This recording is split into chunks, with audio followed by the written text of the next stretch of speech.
Hello guys, naranasan nyo na rin ba na masiraan sa hating gabi? Itong pinakamahirap na sitwasyon guys, yung masiraan ka tapos wala ka naman lang kasamang mga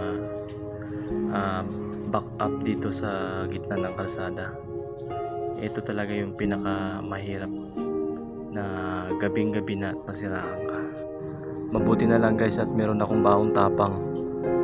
Paano na lang kung pinagtripan ako dito at bigla na lang pinupok. So buti na lang hindi nangyari sa akin yun. Lesson learned na rin sa lahat ng mga motorista na bumabiyahe tuwing gabi katulad ko.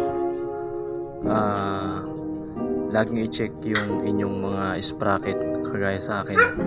Matapos nga pala itong nangyari sa akin guys ay nagpalit na rin ako ng isang set na sprocket para lagi na rin akong bago pag bumabiyahe ako tuwing gabi. Magkagayon pa man ay nagpapasalamat pa rin ako sa Panginoon dahil nakauwi ako ng safe. Keep safe po sa lahat ng umuwi sa gabi, lalo na yung mga estudyante po. At sumasaludo pa rin po ako sa mga tricycle driver na sobrang sipag. Kahit gabi na ay bumabiyahe pa rin sila. Buti na lang wala akong kasama ngayon.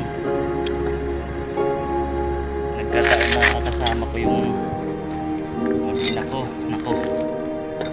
hirap nito.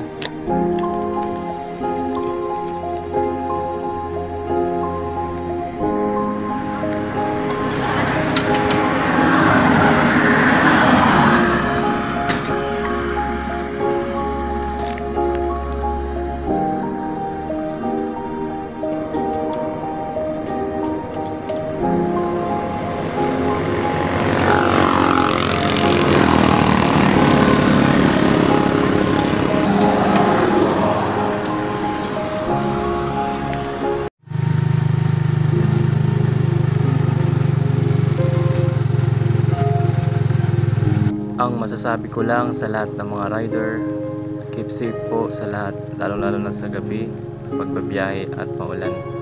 Hanggang dito na lamang po ang ating video. See you on next video.